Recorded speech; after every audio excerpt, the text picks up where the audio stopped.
Welcome everybody to the SnapRefund Podcast. My name is Anis Taylor. I'm Cody and Anis. And this is episode 5 of the SnapRefund Podcast. Let's get it. Yo, man, it's been amazing. All the incredible things that have been happening to us lately. Man, it's so good. I got some stuff to talk about. Why don't we jump into it? Let's do that. Awesome. So first things first, man.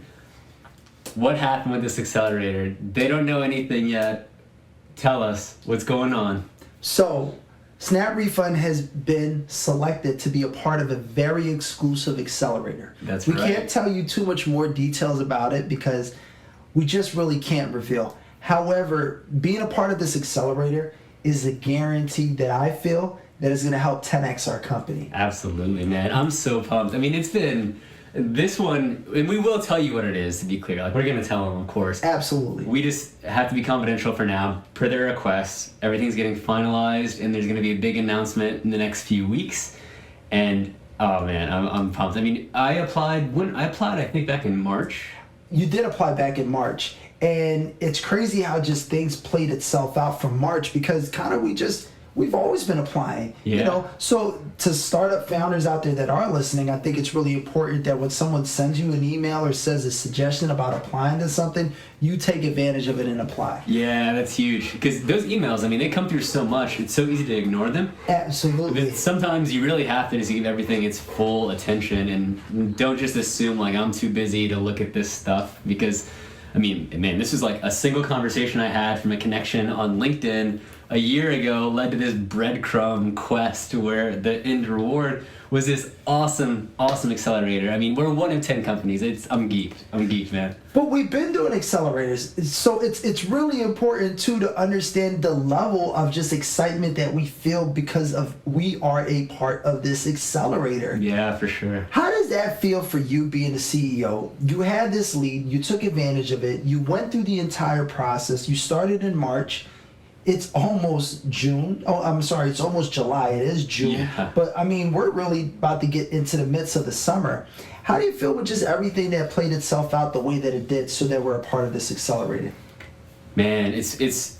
I think a big part is definitely that vibrations, that energy that can build, or destroy, like, depending on how you let it resonate. So, man, I mean, how do I feel? I'm jazzed. I'm Sammy Davis. I don't even know what that means. It means you're jazzed. I mean, it's a cool thing, for sure. But, I mean, how I think it ended up playing out, we applied to this a while back. I've been in the process, going through the interviews, finishing up with the final interview. And while that was going on, I was prepping for the CBK Ventures pitch, was able to lock that in, and we won the 15K. Which was a huge win, and that was last episode, so make sure you check that one out to hear more. It was good. And then that, already propelled us to the point where now, one of the things we'll talk about, we have more inbound leads coming in than ever, which is such a good feeling. I love that. I love that feeling too. And that, I think, all sort of vibrated, resonated to keep building to make SnapRefund more valuable, and that's why our accelerator partner was able to see the value in us now. And I think all those little incremental steps all added together to be able to make this big step a reality. It's interesting when you say incremental steps. My father used to ask me this question: do you know how to eat an elephant? Hopefully, easily. I don't know. That's a lot of food. Well, for the audience out there, how you eat an elephant is one bite at a time. So all that's saying is that a big pie or a big piece that you're trying to tackle, you're not going to be able to tackle the whole thing at once. You got to take it one bite at a time. And that's something that I've realized being a part of this journey is just doing it one step and one bite at a time. Yeah. For me, when I'm feeling good, it's because of those positive things that are happening and I'm finding within those one bite at a time. So with knowing that and seeing where we're at today, we've been a part of a few accelerators. This is that next piece that we have added to SnapRefund. Where do you see the next tackle coming? Or what do you see that we have to tackle next as we continue to go down our roadmap for SnapRefund? Technically or business? Well, that's a good question. How about both? Let's start with technically, what do we have to tackle next, and then business. Yep. Yeah, technically, I'll start with business first. Okay, sure. Business. So now, with this accelerator, we're actually ready to go into this insurance sector we've been targeting and really explode within it. So we can leverage everything we've built. So, we have all this data and user behavior and analytics that we look at now. We say, oh, okay, like these are the ways to make it better, etc. All that learning is about to come with us into the insurance industry. So let's go. Let's go. Let's go. And then on the technical side, man, I mean, you already know, Anis, he plays it cool, but like he's for sure like QA master supreme. He definitely loves to go through and find all the areas where there's friction in our UX.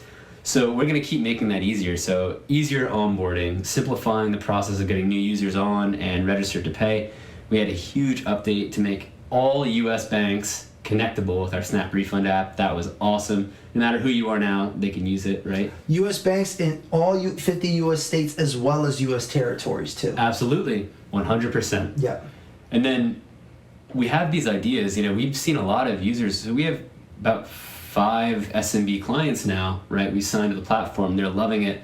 And we're seeing ways that they're using it, ways we might not even imagine. We realize now, okay, we got to add extra features in here to satisfy what they are telling us. A big one we're looking forward to is the ability to have tax and compliance forms in the platform. That's huge. You pay your contractors, W-9, W-10, whatever forms you need right there. So that's what I'm looking forward to.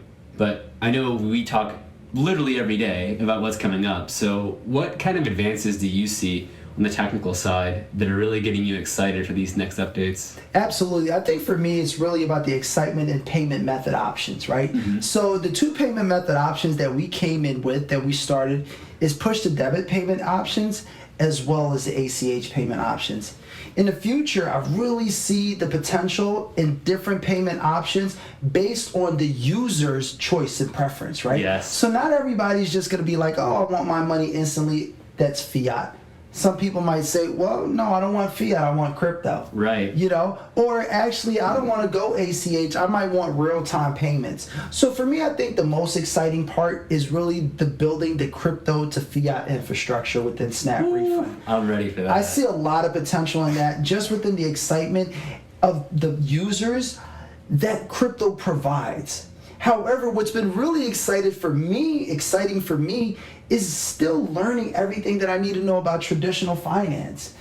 Crypto and blockchain and Bitcoin, that's more decentralized finance. Traditional finance is the payment rails that we're actually utilizing today with SnapRefund. Mm-hmm. So I'm looking forward to that in the future. However, I'm really just enjoying where we're at now and just learning everything that we can about what we're learning at today. And for me, I think that is one of the things that has really been able to make SnapRefund successful like it is today. There was an interesting word that you used. You said now we're getting more inbound payments. Yeah. So for our listeners out there, what is inbound? What is outbound? And how did we able to go and turn our company from doing a lot of outbounds to now receiving more inbounds? Yeah, that's good. It's a good question because in the beginning it's a lot of outbounds, which is, it's almost like running a marathon where like you just got to keep trucking because you're getting so little back from each actual touch point. You're just hoping, you're grasping at straws for these like cold connections. So why don't we level set? When we say outbound and when we say inbound, what do we mean by that? Right. So outbound is you pick up the phone, you pick up your laptop, and you send an email, you make a call to somebody. And then inbound is they call you. They reach out because they heard about you. So, first things first, you want as many inbound leads as possible because that's obviously a huge barometer for how hot your business is. So getting some of those is like, I'm super charged up. As soon as I think it was in our support email, we ended up getting a lead that became a client, and we both saw that email and went through the roof. We're like, we got our first inbound. Absolutely. Yeah. So we have a good amount of inbound interest coming in now that we didn't have before, and I think there's some reasons for that. So, you talk to me. What are you feeling about it? Well, so first off, like you said, it's so great to have inbound calls, have inbound potential partners, people that want to invest in you. That's really exciting to me. I want to keep that going. So I want to really bottle up what we've been able to do to become successful, to make that happen and continue to scale on that. Really, the way that I look at it is, think about you trying to build adoption into your product, and there's this big wall of a threshold. And we're doing everything we can to break through that threshold, right? And it's like finally SnapRefund is just breaking that crack, right? We're not completely through that threshold. We're not completely going downhill, but I can see the light. I get excited about being able to see the light. That's also about finding the positive in every little thing that we do. We talk every day, and when we talk every day, we're so excited about the little things that's happening with SnapRefund, that one, being a part of this exclusive accelerator that we can't wait to get started with. Oh, I'm so ready. I'm hyped too, and I love that feeling. Me too. I want to keep that feeling. Absolutely. Young startups out there, businesses out there, if you haven't had that feeling, find the little things. I always want to make sure that as we have our conversation, we're also still talking to our audience and helping them build. So find that opportunity for you to find the wins in what you're doing that will allow you to feel good. Find the projects in your business that gets you excited. There's even things that are boring that you don't want to do, but find the excitement in that, because there's real value when you put into work that other people will see. And when they see that you're excited, that's how those inbound calls start happening. And I feel that's kind of what happened with us. It's just the excitement that we've been having. You can hear it from podcast episode 1, from the SnapRefund Podcast episode 1, to we're in SnapRefund Podcast episode 5.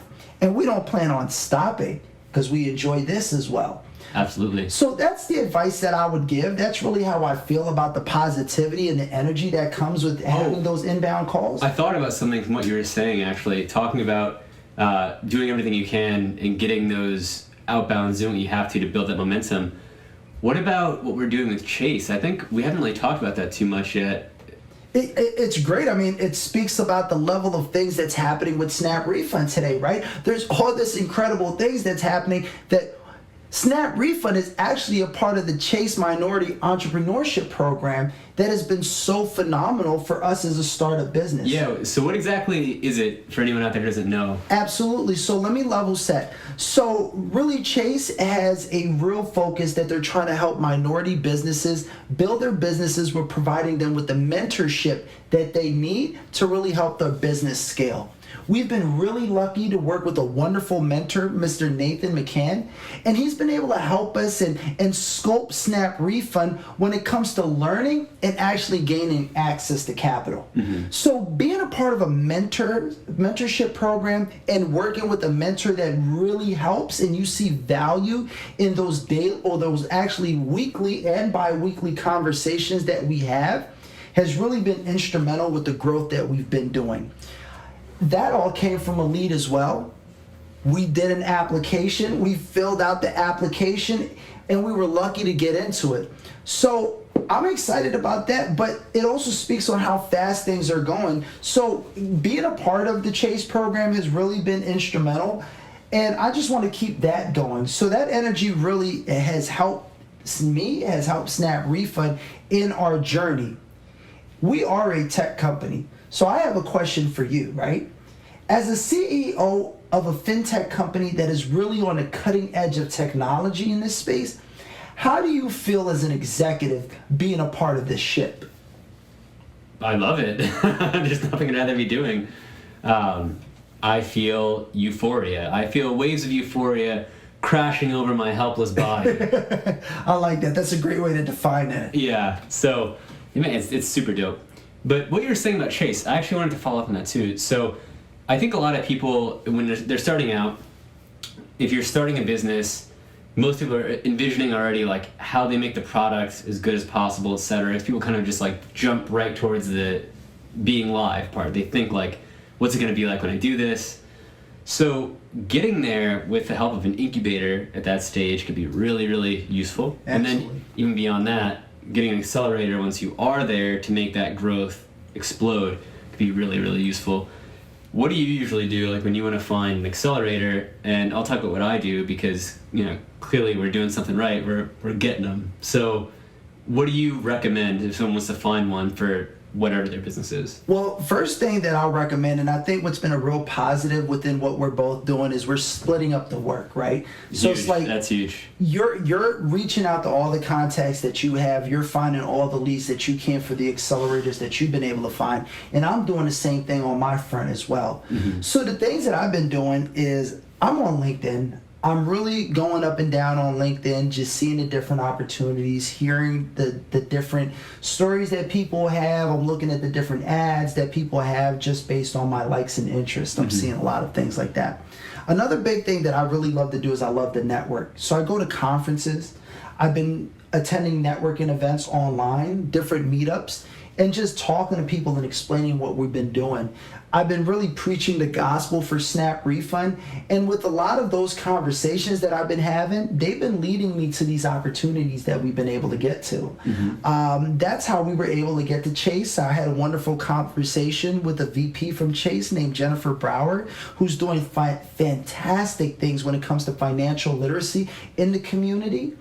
And from there, that led me down to another path, that led me down to an application, so forth and so on, that led me to where we're at today with SnapRefund, working with Chase, or being a part of this minority entrepreneurship program to help build our business in ways that we didn't even know that we had to build our business.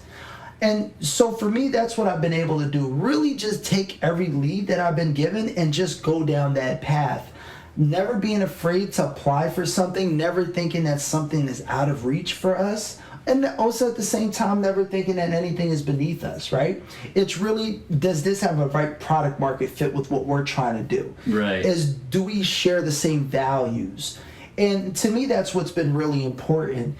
And I think that energy of what we've been able to do when it comes to the research for looking to those accelerators, because they really are the lifeline to a lot of startup companies, is what's been able to make us be successful in this space of getting involved in different accelerators. But I think also what's been really important is that these organizations want to be a partner with us, and they see value in what we're doing. We're a minority company. We're a small startup. You know, they have options all over the place. It really means a lot that they see the value in what we're doing. And I think it's also important for us that if we're applying for these accelerators, that we're getting in, and we're getting in these accelerators. It's very important that we show our value and we show you made the right decision. And that's what excites me, and that's actually what drives me to continuously want to be better. I love how you took my question about how you find accelerators into talking about how excited you are about getting better with accelerators. And that's just real passion. It is. Thank you. Yeah, absolutely. How does it make you feel, though, about just being a part of these accelerators, but even taking it a step further, what are some of the tricks of the trades that you've been able to do to find these accelerators, and not only that, apply and also get in? Yeah, LinkedIn. That's big. We definitely go heavy on LinkedIn. A lot of good articles come through. You could search hashtags on LinkedIn. Yep. I think that's really useful. You could search like hashtag accelerator.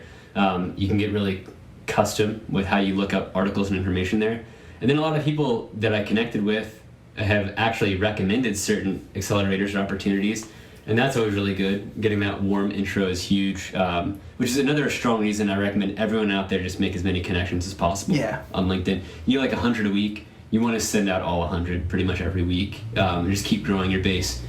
And beyond that, I know Crunchbase has great articles. Google, if you just Google your industry, you know, like artwork, startup accelerator, or, you know, production company accelerators, whatever that is, you'd probably find a pretty good list. And a lot of journals out there, shout out to companies like Technically. We love the coverage Technically does on the East Coast and in Philly. They have been really good about posting accelerators coming up. So check your local blogs and papers. I think you could find a lot there.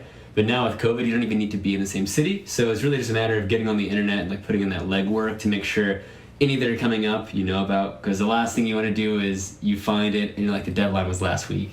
That's the worst, especially if it's something that you really wanted to be a part of. Exactly, because when you find a tailor-made accelerator, depending on your business type, they can be pretty rare. Sometimes you only have like maybe one a year for your type of business. So you just got to make sure you know about them. Yeah, I think what's been really interesting for me as we've been going down this journey is just seeing the level and the amount of opportunities that really are there. Yeah. There are a ton of opportunities. So it doesn't matter what business or what industry you're at as a startup, you possibly can find somebody or a company or an accelerator or an incubator that can really help you in your industry. Absolutely. I think I was looking at something on LinkedIn and it was really interesting. It was looking for dairy companies. It was companies that was in the dairy space that was doing fun, innovative things with dairy. I love that. I was looking at it and I was like, wow, this is mad random, but how appropriate and how cool, right? Like if you're making milk, if you're making ice cream. Yo, I want to be like the investors who get to go to their pitch night and see like all the innovative dairy products. Like, give me that blockchain ice cream. Exactly. Right? Just make sure that you put some lactate with it. Right. Yeah. Oh, yo, by the way, I don't think we've been talking where we are today. Well, let's talk about where are we? Man, this is the mothership. This is the corporate headquarters for SnapRefund CEO. Yes, it This is. is my office. So we got the dual monitors set up here. I have a standing desk. I stand almost all day when I work, which is ironic. When I was a cashier at Office Depot, I was like, man, I hate standing. I can't wait till I can sit at a desk the rest of my life. Then I got the desk and I was like, oh, standing's actually pretty healthy. It's so funny that you say that because that's the way that I used to feel about sleeping and waking up before school. And I was like, man, I don't want to wake up for school. I don't want to wake up and be early in the morning. Then after I graduated from school, I now actually wake up earlier than when I used to wake up for school. Man, life is so funny like that. It really is. But I love the fact that we are in the office, and that's what we're going to do with this SnapRefund podcast, right? We're going to really stream this and record our episodes in just different locations in Philadelphia. And I think what was really important and why we wanted to record this in this office is because we're putting in the work. That's right. And it's really just important for you guys also at home to see where we're putting in the work. It's not a big space, but it's enough to get things done. And you're talking about standing, all you need to do is be able to be comfortable and be able to work. And the important thing, guys, is you got to put in the work. A lot of people are always looking for shortcuts. You cannot take shortcuts as you're building your business as a startup. Yeah, put that in perspective. We started SnapRefund in November 2019. Yeah. Our product launched 2 months ago. So there's no shortcut. You just got to stay at it because, man, Anis and I have really grown something from nothing, and it's all just from spending nights standing at a desk, sitting at a desk just like this. When you say that like there is no shortcuts, what are some of the things that you could talk to startup founders or just people that's running a business or a manager out there to preach to their team and let them know, guys, look, this work might be hard, but we really cannot skip any steps if we want to build something with value. Yeah, stay true to why you're building what you're doing, because I think the why is the most important thing. Like, if someone's life is actually better because of what you're doing, or maybe someone even might live or die based on what you're doing. That's the reason why you care enough to do what it takes, right? I think that's a great answer. I'm excited. I consistently say that I'm excited. So I think I think what it is though, because within that word that I'm saying, I think it's really important to our listeners out there to really find something that excites them. Yeah, it's huge. And that's really what's, for me personally, that's really what's been able to help consistently drive this business. You said that we started this and we first met in November of 2019. That's how long ago we tried to start this business. And we just launched our product 2 months ago. Do you know from that time that we first met in 2019, every single week we had a SnapRefund meeting? When first we started, we were dying though. So we did pivot and we did have some reiteration, but that was all a part of the meetings that we had. Yeah. A lot of those decisions came from that. Yeah. We never wavered. We never gave in. There was a lot of hard times that said, no, you guys cannot do it. But we didn't stop. And look at where we're at now. We had a plan, we had a mission, and now we're able to transfer money in every single U.S. bank in the country, as well as the territories of the United States. And I'm proud. Boom. That's the soundbite. Because we did that. Yes, we did. Yes, we did. So this accelerator that we're a part of is supposed to 10x that, right? It's supposed to really take us to that next stratosphere. I'm ready for that. Yo, I got a question for you, actually, though. Please go ahead. And I know we have to wrap up soon, but I wanted to get into this because we were talking about it a bit earlier, about putting in the work and how we're feeling about where things are going. I wanted to ask you, so how does it feel for you being the chief operations officer of a fintech that's using innovative, cutting-edge payment technology, and you are an innovator? You helped make that a reality. What's that like for you? Because I know your background isn't necessarily one where you've been on software teams like I have in the past, but we all have our own skill sets. So for me, I'm like, oh wow, I launched a product, and I've seen other people do this a lot in my career, and now we're doing it here. I'm wondering for you, what's that been like? It's been a dream come true. And why I say a dream come true is because SnapRefund was actually a dream before it did come true, right? We saw that there was a gap when it came to financial literacy in underbanked and underserved communities. We had a job to do. My job as the chief operating officer was to make sure that our company became operational. I didn't think about anything else but that. And so to have that pressure on my back of being able to build a product for a community that really needs it, that right there is what drove me. So it feels great. It is a dream come true, but there's still a lot of work to do. I'm excited. That's the best thing that I can say. It's what I consistently say, and it's what I hope to say all the way to the SnapRefund Podcast episode 50. I want to be excited every single podcast episode we have. The minute I lose that excitement, then maybe I need to think about doing something else. So being chief operating officer from the day we started in 2019 to today, in 2022, I'm still excited. And so I bottled that up, and that's what's really been able to help me push as a chief operating officer. But I want to continue to help build that cutting edge technology. I want us to be on the forefront of all these innovation that's going to get ready to happen in the digital payment space. People eventually are not going to be using cash. So there's got to be someone to fill that void, right? There's got to be someone to be able to do things for small, medium-sized businesses that others aren't doing. And I really just am excited to be able to do that. So it's been a dream come true to be able to run this company. Man, you said and be a part of it. Yeah. You said it best. And you said there's a lot of work left to do. There is. With risk of sounding cringy, it's crazy because, and all my friends say I'm a freak because I love what I do so much. Like, I love to work. I don't even view it as a lot of work left to do. There's a lot of life left to live. That's right. That's right. You know, there was a saying, you only live once. But Who said that? Oh, man. That's not the truth, though. The truth is you live every day. You only die once. So our objective with SnapRefund is we want to live every day. And for you startup founders, for you businessmen, businesswomen, innovators, entrepreneurs, live every single day and find that excitement in your daily life. That's really going to help push your business to that next level. For sure. And see who you can help, especially along the way. Because that connection, that human element, that's why we're all here. Absolutely. They say the greatest level of what you can do is be an act of service. And that's what we're here for. We want to be able to serve you with all your payment needs. A good old software act of service. Absolutely. That's who we are. That's SnapRefund. And this is the SnapRefund Podcast. Thanks, guys. I'm Cody Anis. And I'm Anis Taylor. Thank you so much for tuning in for episode 5 of the SnapRefund Podcast. Make sure you tune in next month when we give you some more good news right here on the SnapRefund Podcast. Check it out. See you later. Peace, y'all.